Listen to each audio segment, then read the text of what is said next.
Hi, folks. Ryan Honeyman here from Lift Economy.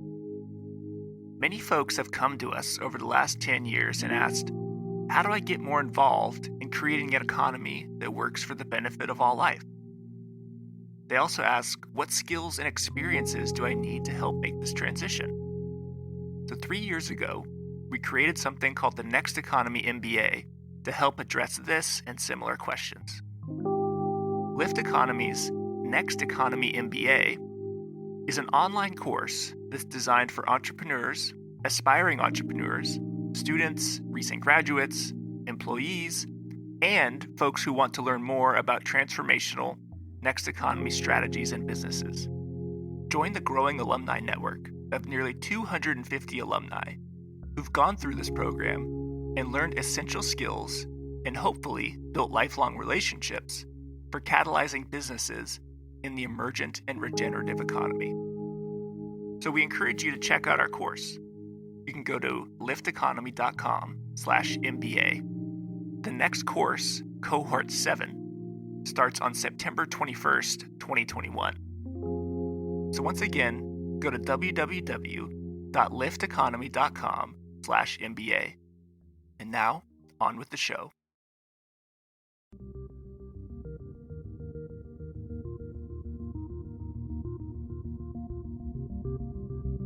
Welcome to Next Economy Now. The goal of this podcast series is to highlight the leaders who are taking a regenerative, bioregional, equitable, democratic, racially just, and whole systems approach to creating the new economy. Rinku, welcome to the show. Thank you so much, Ryan. Really happy to join you. Great. My first question is, let's start with a bit about your background and how you first got interested in the work that you're doing today. How did that evolution happen for you? Well, the origin story of my life as an activist starts really in my second year of college. I was an immigrant kid. My family came to the States in 1972 when I was 5.5. And my father was a metallurgical engineer who worked in aluminum factories initially. So my growing up was in suburbs, post-war suburban developments that were initially created for returning soldiers after World War II, and that were the site of enormous racial conflict because Black people were banned from moving into those suburbs, and Black veterans, GIs, were often blocked from being able to access the GI Bill and its benefits. But by the early 70s, some immigrant families, Asian immigrant families like mine, were able to move in, and those were the communities I grew up in, white communities that had been kept deliberately white until at least the mid-70s. So while I was growing up as one of very few brown-skinned children, I really didn't deal with race very explicitly. It was always present. It's in the back of my mind. Things would happen. I would wonder, but there was no structure through which to explore those things. And so that didn't really happen for me until I went to college. And in my second year, at the very beginning, there was a racial justice campaign that started on campus. There had been an incident of racial violence, and the Black Student Organization on our campus had begun a whole campaign from that incident, both for justice on that specific thing, but also for a much larger set of changes: a new Third World Center, new curricula, new teachers, needs-blind admissions was something that we fought for. And I got involved in that campaign, and we won. So my first experience of organizing, which is not everyone's, was of getting together with my peers and figuring out what the problems were, locating the source of those problems in institutional action, and then making demands on the institution to change them. And we won. And some of the things we won are still on that campus today, 35 years later. So that was, I pretty much didn't look back after that. It was organizing and racial justice, combined really closely with feminism and economic justice. And since I was 17 years old, I've never been not busy because there's always a ton to do if those are your abiding concerns in life.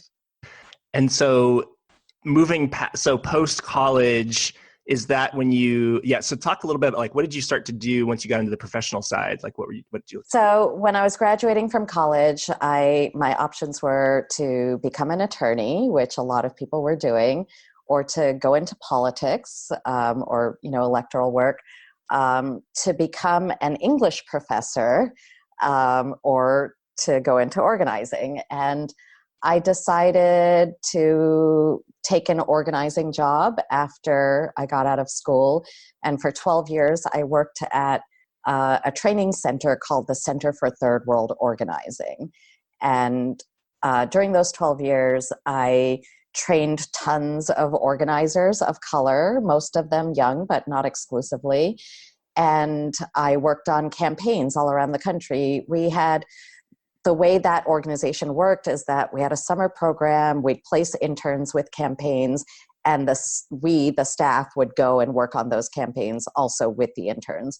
So in my 20s, I got to work on Justice for Janitors campaigns, which were some of the very earliest campaigns where in the service industry, where the new people of the service industry, which at that time was immigrant janitors, were being organized not through the traditional hold an election in a workplace way, but through what was then a new model of card check recognition, where the union would go and get workers to say, yes, we want to join the union. They'd sign a card, and they'd pressure the employer to just recognize the union rather than going through the election process.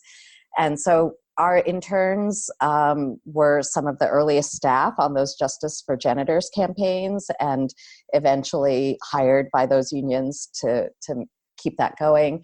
I worked on housing campaigns and healthcare campaigns and welfare rights campaigns all through my 20s. So that experience taught me how to run campaigns, obviously, small ones, big ones. It taught me that often you don't win everything you're going out for, and just, the realities of doing that work. And it also what we did there at the Center for Third World Organizing was do community organizing with a very explicit racial justice lens. And that helped us really build a new model of community organizing that was somewhat different from Saul Alinsky's model. And I'm happy to talk about that more during our time together if it comes up. But I ended up writing up that new model in my first book, Stir It Up, which is a primer on organizing. So that was what I did. I trained people even as I was learning myself. And I, with my colleagues, really crafted or more codified, because there's nothing really new in this world ever. Anything we think to do now, the only thing new about it is that we might be using new technology, but probably someone in history has tried to organize in whatever way we're thinking about now. But I codified how contemporary organizers of the late 80s and the 90s were thinking about ideology. Organizers of color were thinking about ideology, the role of the organizer and the role of community leaders, and how you make multiracial organizations that are for real, where race is not suppressed or ignored, but dealt with toward the purpose of building a stronger community and organization. And was that the sort of impetus that led you into Race Forward and that work? Yeah. So I have a weird We're doing career. like a full bio. Yeah, I have a strange career trajectory because I've really only had 2 jobs in my adult life, and the same person gave them both to me. So Gary Delgado is the founder of the Center for Third World Organizing and of the Applied Research Center, which is what Race Forward used to be called. And I took over the Center for Third World Organizing from him in 1990. And in 2001, after I left that organization myself, I moved over to the Applied Research Center, worked as communications director, and then became president there. And the big shift between my late 80s and 90s and then this century of my work is that toward the end of my time as an organizer, I start to become really interested in communication and media, because I don't come from the school of organizing that says that whatever people want to do right now in whatever state they're in is what organizers are supposed to help them do. I have actual ideas, and I have a way of looking at the world. I have a worldview, and I have ideological biases, and to hide them in any organization I was working in just feels dishonest to me. So I wanted to start thinking about how we communicate our ideas to Americans without having to knock on every single door in the United States. And I couldn't quite figure out how to do that from the organizing end. I couldn't find the right job. I didn't want to start as like a beat reporter at a newspaper, although at that time I maybe could have done that still. Today that would be pretty impossible. I couldn't even get that job if I wanted it. So I decided to go to journalism school, and I took myself off to Columbia. And while I went to journalism school, I began working at the Applied Research Center as our communications director. And when I took over the Applied Research Center, then we kind of recrafted the three things we had traditionally done, which was research, training, and strategizing with organizers who were using our research.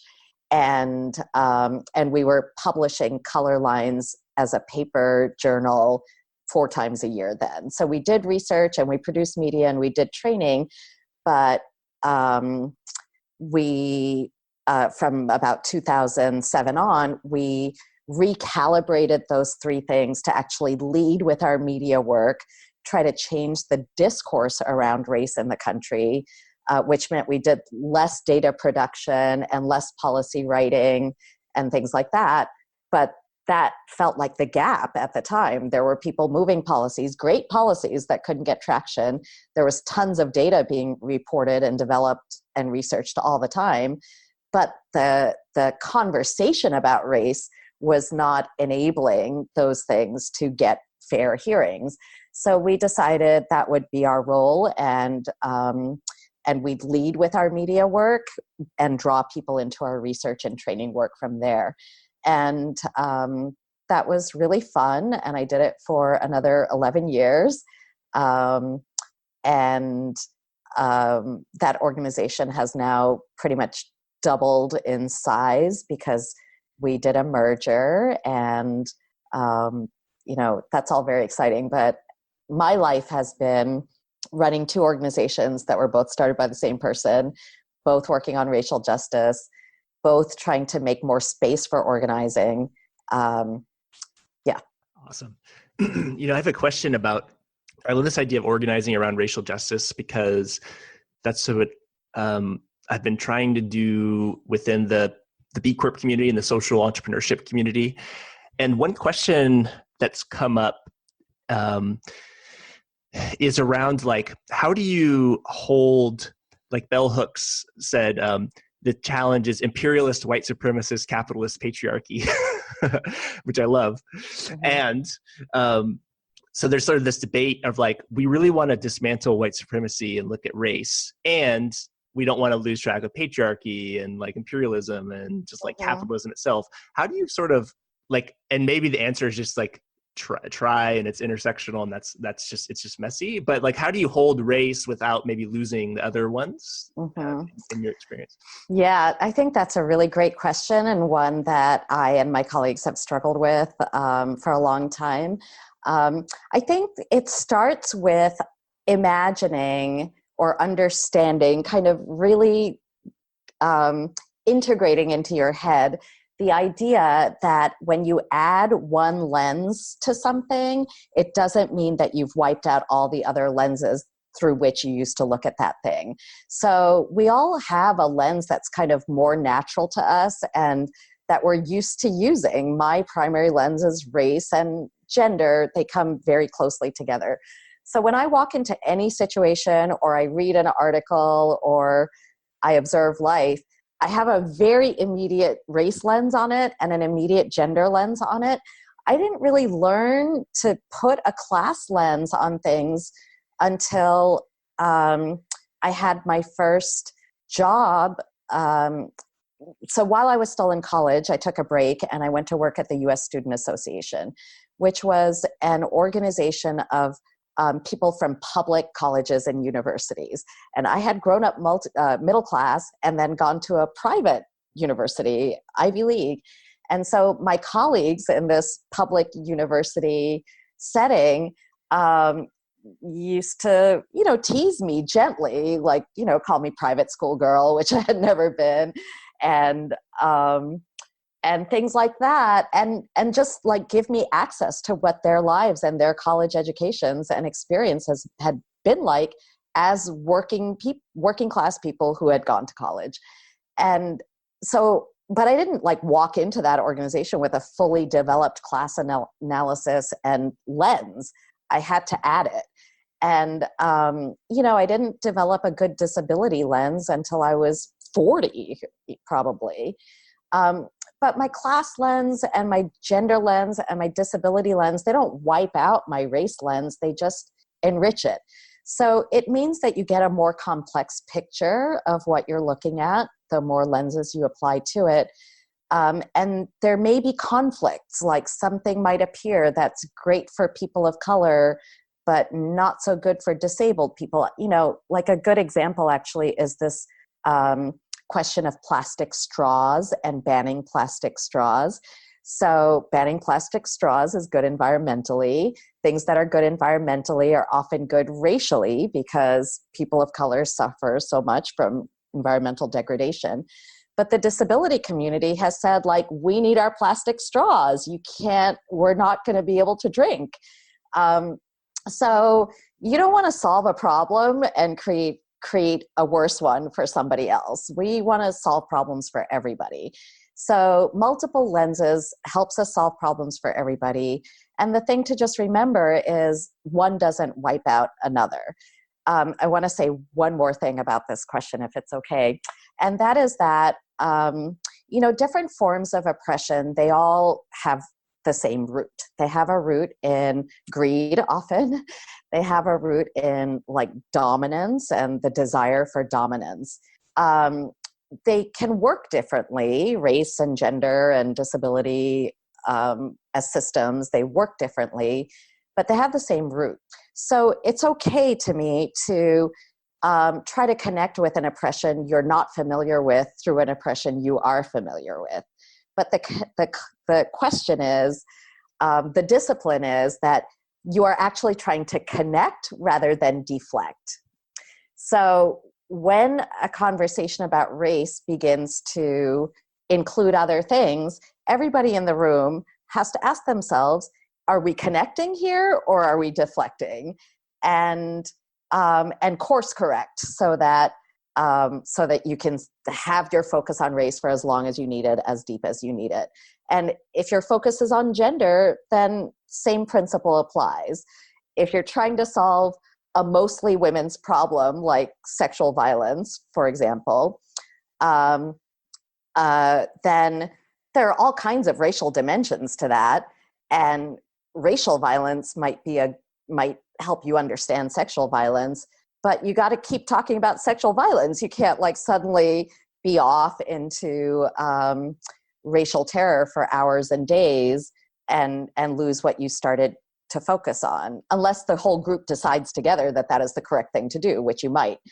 But decisions based on connecting versus deflecting, I think, have helped me keep Yeah, focused. that's great. That makes a lot of sense. And I think I appreciate the focus sort of like on race too, because it feels like, and maybe even like I've been experimenting with talking to other white people about white supremacy, because it's like probably the most scary thing for white people to admit is like really happening. Like they're okay with saying like, I'm down for racial justice, but then it's like, what about dismantling your own white supremacy? They're like, wait a minute, what? So I guess it's like, how do you see, well, one question I have is that Bioneers video that we talked about before we started recording, you'd given I think a keynote speech or closing speech there a few years ago. And it was great. And I think it was in 2015, sort of like during Obama. And I could just feel like the room, it's like a lot of white people feeling like, yeah, she's great and amazing. But like I don't feel like people were like, whoa, this is like, and maybe they did, but it's like having Trump now feels like in a sort of a weird way, if one could call it a benefit, he sort of ripped the facade off of white people's face around like we're in a post-racial society. Have you experienced that at all, or is that just me notice? I'm kind of curious for your thoughts. No, I think there's a huge difference talking to white progressive folks during the Obama years and now. There just is. And it's not the same kind of difference that existed between Clinton and Bush. You know what I mean? Like talking to white folks about race, not much difference between whether we have Clinton or we have Bush, but between Obama and Trump, for I think kind of obvious reasons of the contrast between their identities and between Obama's identity and Trump's racism, just to be real about it. And I think that what this election, what Trump's election did was it did embolden white supremacists so that I think many people are like, oh my God, we have like so many actively white supremacist militias and organizations and leaders and websites. And I mean, those things, most of them existed long before Trump, but they had no traction, and they certainly weren't mainstreamed, right? There weren't New York Times stories about how well groomed the Nazis were and how charming, and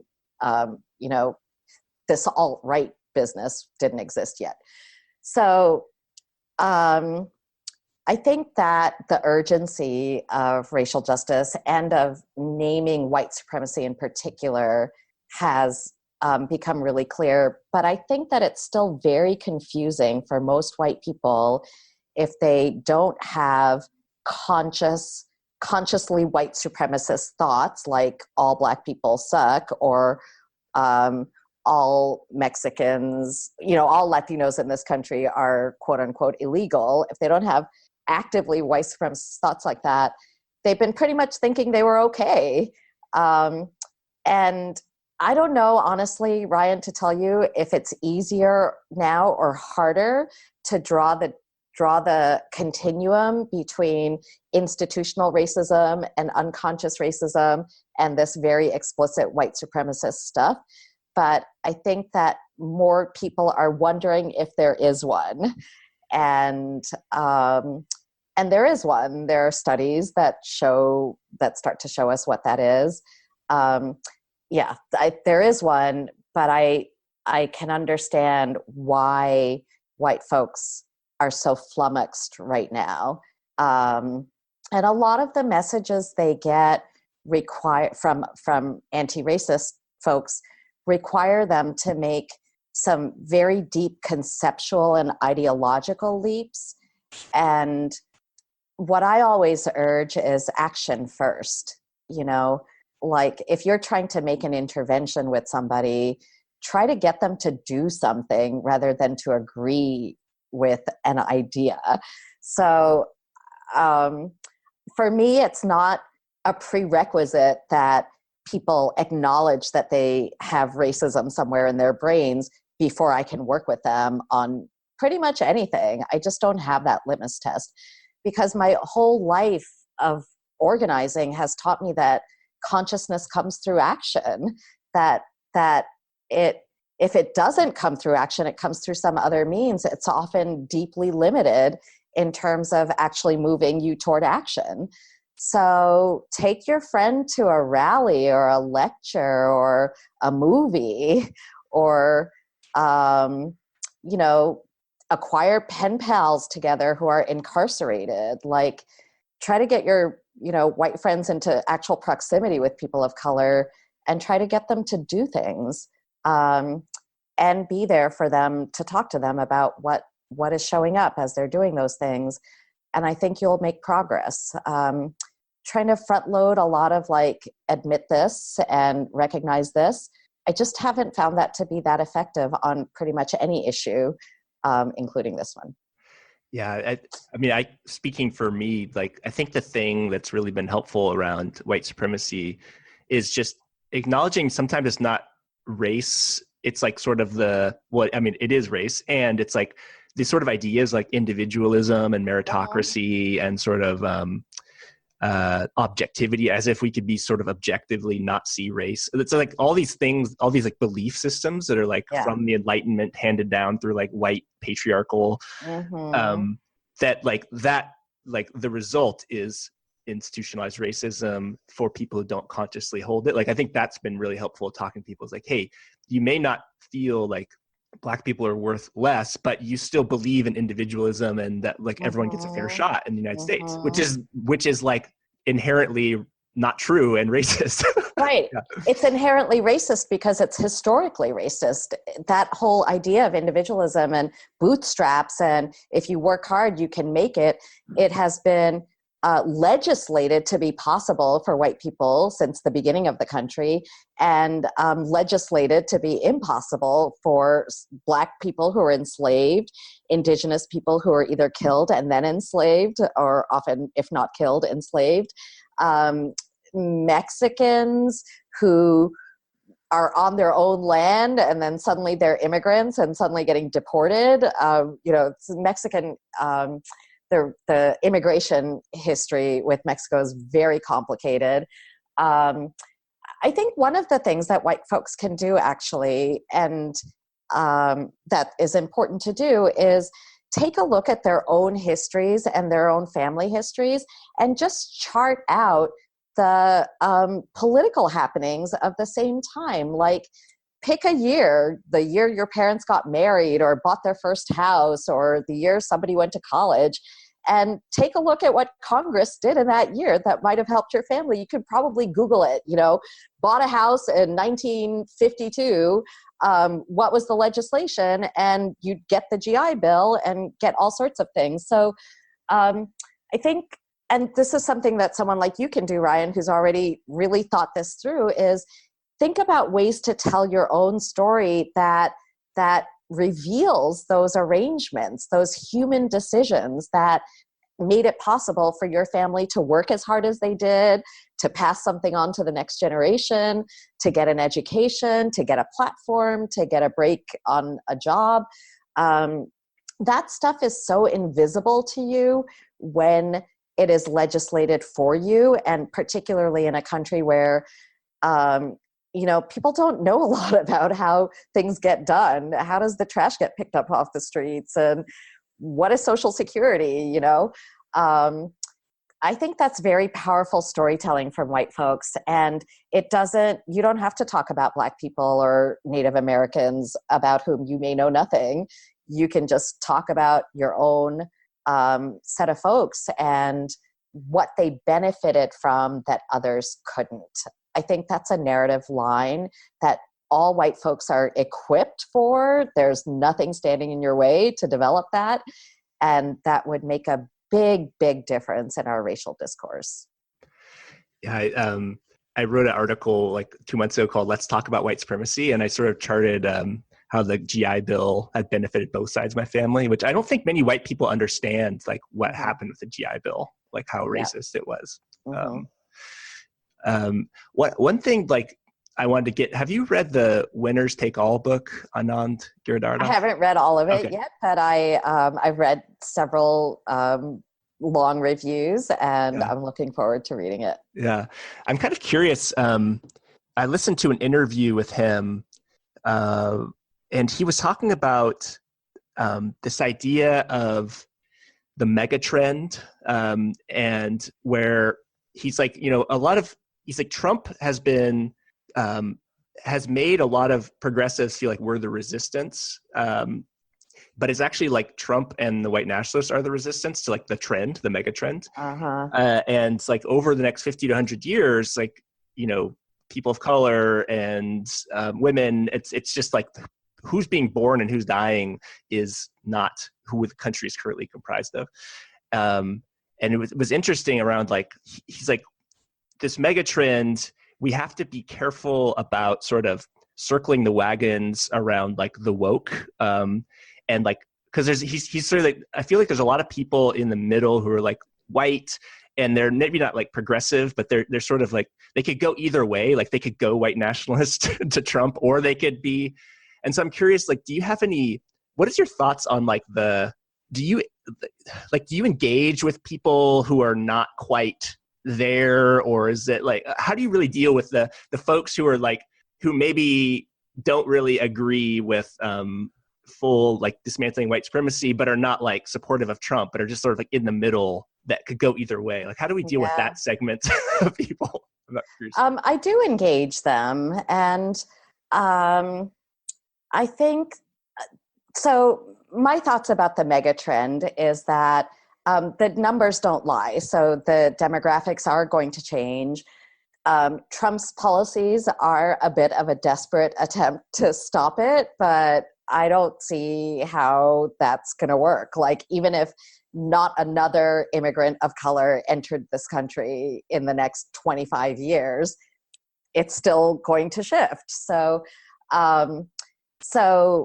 however, there are people who think that because the demographics are going to change, that, kind of multiracial pluralistic democracy will just kind of evolve, because we will be in relationship with each other and we'll fall in love, and a lot of us will get married and we'll have babies, or maybe we'll have babies, we won't get married. And do you remember that National Geographic cover from a few years ago? It said, "This is the American of the future." And it was this kind of ambiguously multiracial looking person with curly hair and green eyes. And, they were trying to say, like, we're all going to mix up, and this is what the American is going to look like of 2060 or whatever. And my position is that I don't think we can copulate our way to a multiracial pluralistic democracy. Like, just relying on people to fall in love and have sex and have babies, that's not a strategy. So my biggest fear is that all the demographics will change, but the politics won't, and the institutions won't.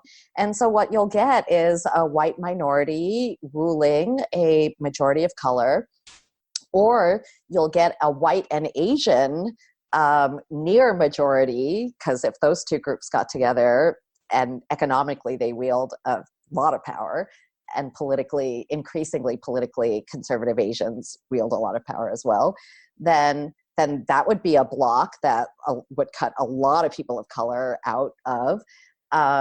So I think that the only way to get to that multiracial vision of our country is to organize around it. And everybody has to be organized around it, including the white folks. And not just in a, like, hey, Thai food on the corner is okay, you're going to like that, you're going to enjoy that. But in a way that speaks to their self-interest, I think, as well as to their moral interests. So we've all got them. We've all got moral interests and moral positions, and we all also have to live. And we're making decisions all the time about how we're going to reconcile our morality with our need to live. And those are the questions that, if there is a new demographic majority or a new political majority, those are the questions we have to grapple with and answer. And we have to answer them for everybody. We can't answer them just for immigrants. We can't answer them just for the white working class.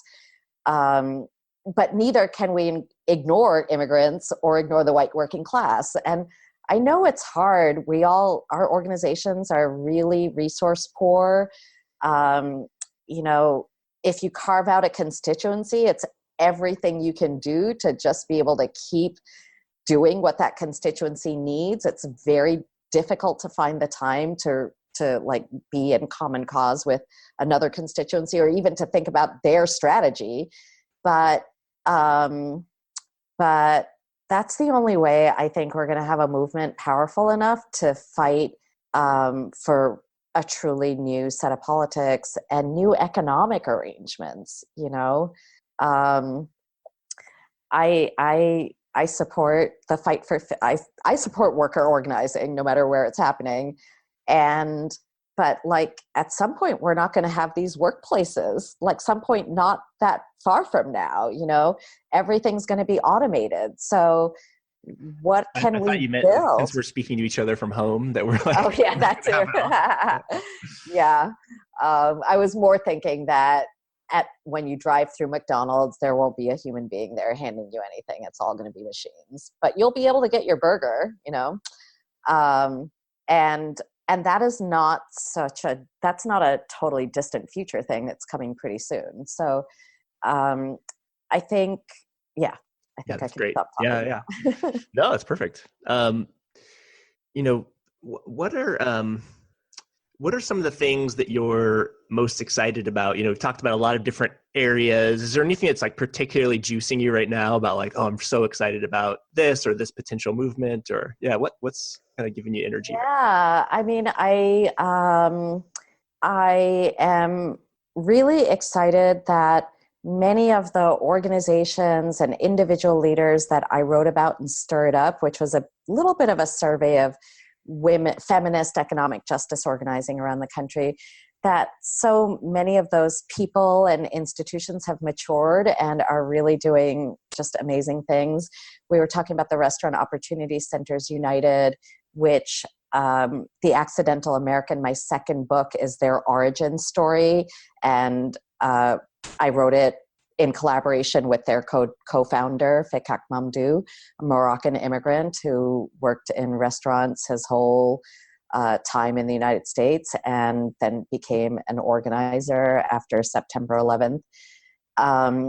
So they have really organized enough restaurant workers and changed the discussion about the economy enough that they're a force that restaurant owners have to contend with. The National Restaurant Association has to respond to what ROC United says should happen. And for the past few years, they've been fighting to get rid of the federal tipped minimum wage. So tipped workers, their minimum wage has been stuck at $2, I believe it's 10 or 15 cents an hour for like 30 years, for decades. And there shouldn't be a tipped minimum wage. There shouldn't be tips. Tipping, as ROC has shown through their research, tipping is a holdover from the days of slavery and Reconstruction and Southern whites wanting to control the behavior of Black people who are now getting a wage, you know, instead of being enslaved.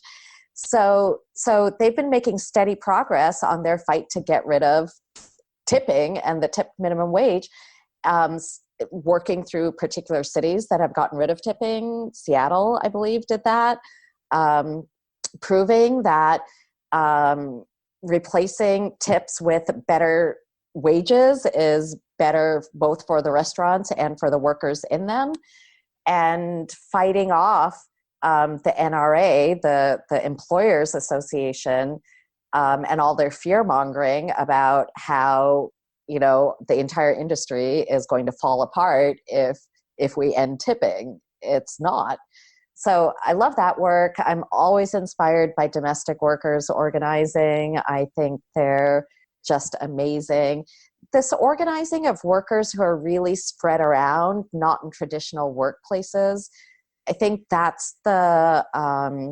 is the future of labor organizing. We just talked about how our workplaces are disappearing or being automated. Service work can never be fully automated. Like, no machine is really going to be able to change someone's diaper or feed them. And so that kind of organizing, I think, is going to be the clue for how we're going to have to do all worker organizing in the future, because traditional workplaces are going to change.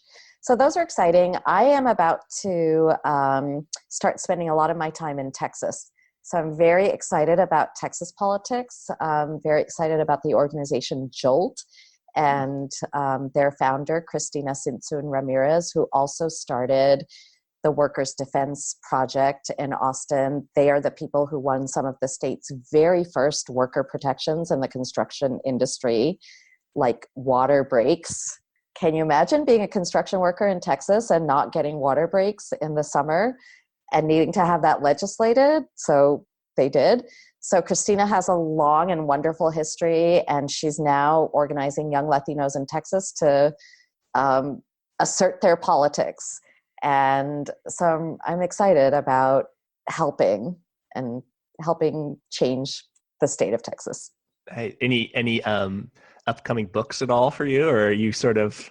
I'm pondering a couple. Yeah, thinking about a couple. I've been thinking a lot about why I got into racial justice work in the first place, and how deeply I resent having an identity slapped on me because of this accident of the way I look.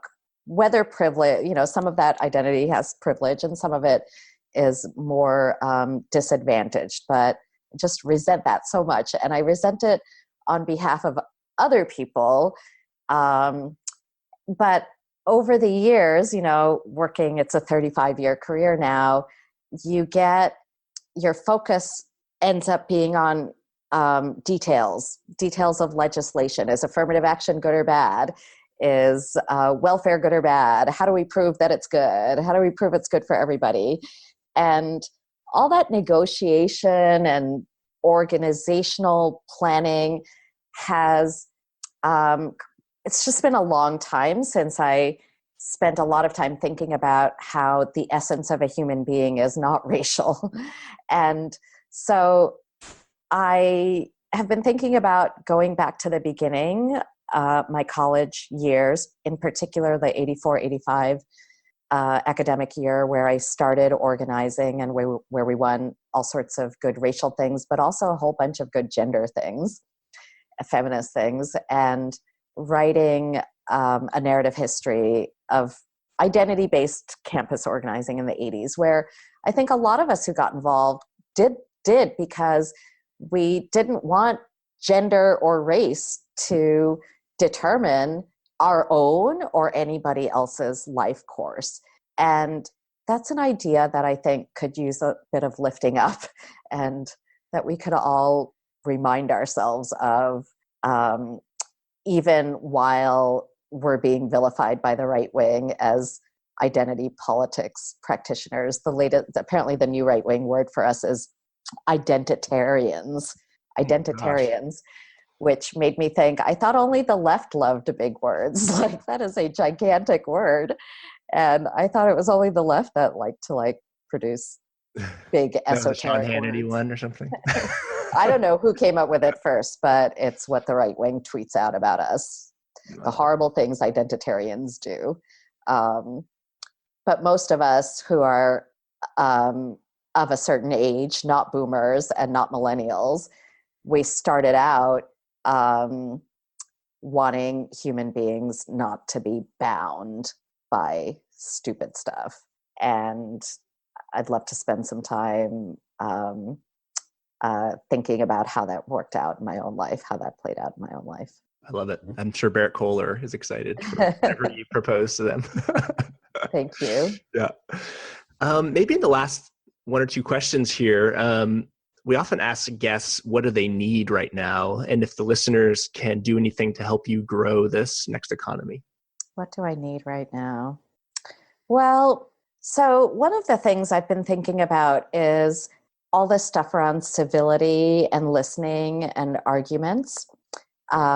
So people who there's kind of a line that we're very polarized as a country now, more divided than we've ever been. We can't even be civil to each other. People's marriages and stuff are breaking up over Trump. And I've been really thinking about that so hard because as Tayari Jones wrote in the New York Times, you can't be civil about immorality. Like immoral action, you just have to like call it immoral. You can't be polite about it, and it doesn't require kindness. So I agree with that 100%. And I also worry that over many years of advocacy and activism and communicating, that my listening skills are like not good.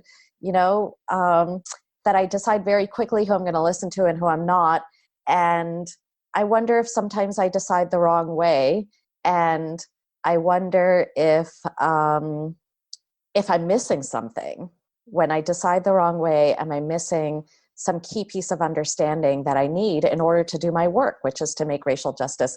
I'll give you a very quick example. I was doing a training a couple of years ago, and it was a very hostile room of people who did not want to hear it, and of mostly law enforcement people. And during the fighting period, one of the men in the room said, "I do not believe that there is systemic racial bias in law enforcement. I do not believe it exists." And he doesn't know where the police started, maybe. I'm pretty sure that's true. I'm pretty sure he doesn't know that. So I kept doing my training, and I don't know, we did things. But what I really wish I had done in that moment is asked him, what does systemic racial bias mean to you? When you hear that exists, what images come to your mind? And why do you insist that it doesn't exist in law enforcement? I needed to know that in order to keep doing my work. And I can't assume that I do know it. I can't assume that he says it because he doesn't care if it's there, or that he himself is a Klan member.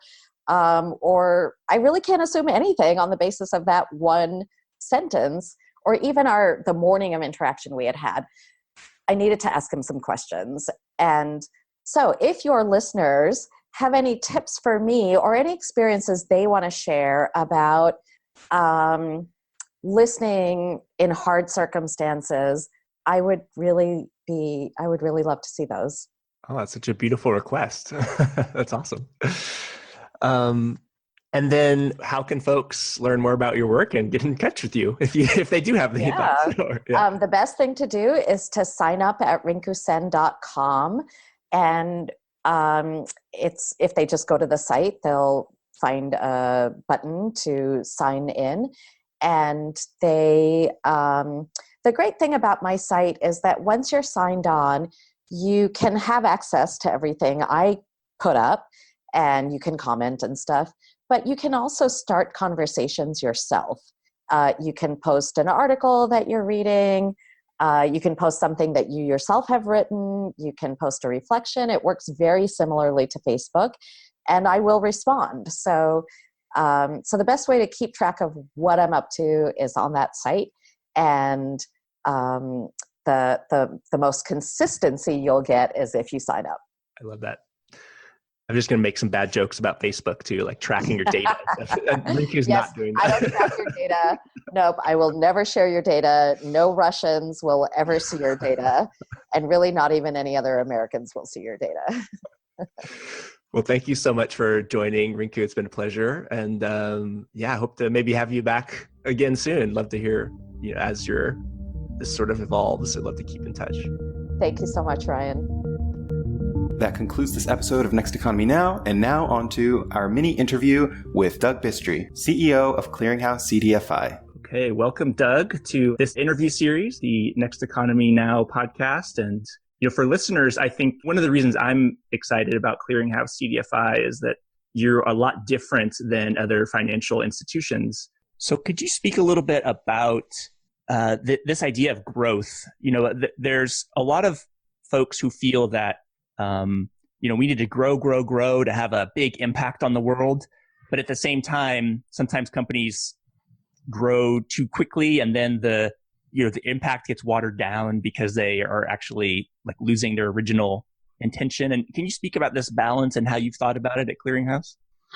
Yeah, it's a really interesting topic. And I remember harken back to one of the OFN conferences years and years ago when I was still relatively new to the industry. And the director of OFN at the time, Mark Pinsky, gave a speech to all CDFIs entitled Grow, Change, or Die. And it was met with a good amount of resistance. I've always felt that, growing for the sake of growing is not what it's all about.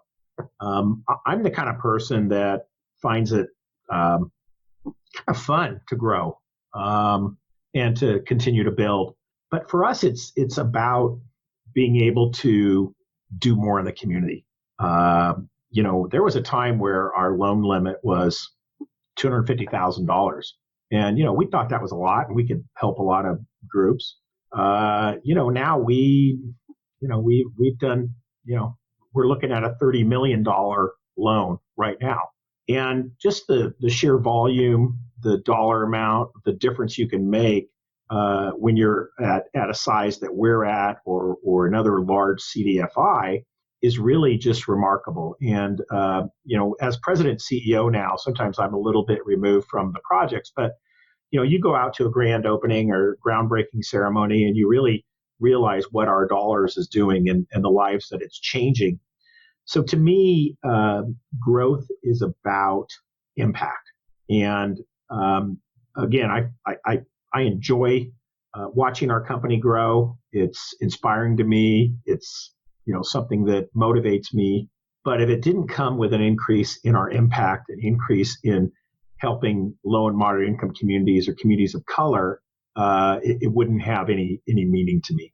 What is your long-term vision for Clearinghouse? Like, let's say 5, 10, 20 years down the road, what's the vision of success that you're looking to create? Yeah, well, right now we are undertaking I'll call it a recapitalization of the company. And what we're really trying to do is keep up with our growth. And we need to raise additional equity capital to keep up with our lending. And quite frankly, our lending has exceeded a volume that I could have ever imagined when I started this company 22 years ago. And I think we are looking at some strategic geographic areas of expansion. And again, we went into Nevada in the middle of the financial crisis when all of the community banks were failing there. And I remember people on our board telling me that we were nuts. It was like, why would you go into Nevada now? They're bulldozing down subdivisions. This is the worst time. And once again, that is, as a CDFI, we want to run to the fire. We want to go where there's the most need. And the fact that the banks there were shutting down and there was no, really community bank presence meant that it was important for us to be there. And so we are continuing to grow. I think that it's not unrealistic to see us as a $1 billion plus CDFI. And I kind of pinch myself when I say that because it doesn't even sound right. But, Ryan, we're on that growth pattern right now. And if we're successful with this recapitalization, we'll have the equity to continue to grow and to continue to make important, impactful loans in the community. And where can folks learn more about Clearinghouse and, say if there's any investors who are interested, what's the best way for them to get in contact?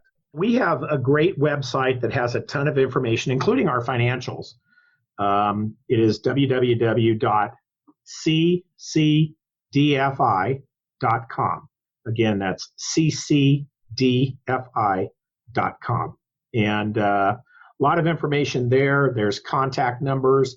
I'd be happy to talk to anybody that is serious about investing or working with us. And also, we're looking for projects to lend, good projects. And so And our service area is California, Arizona, Nevada, New Mexico, and all of Indian country throughout the United States. So if anyone is aware of an unmet credit need that has good community impact, or often our loans are made to entrepreneurs, people of color, or members of groups that have been disenfranchised. And if anyone is aware of loans, boy, we'd love to hear from them as well. Next Economy Now is a production of Lift Economy. To listen to all of our episodes, go to lifteconomy.com/podcast. That's LIFT economy.com/podcast. You can also sign up for our monthly newsletter at lifteconomy.com/newsletter. Please also rate and review our podcast on iTunes, Spotify, Stitcher, or wherever you get your podcasts. Thanks for listening.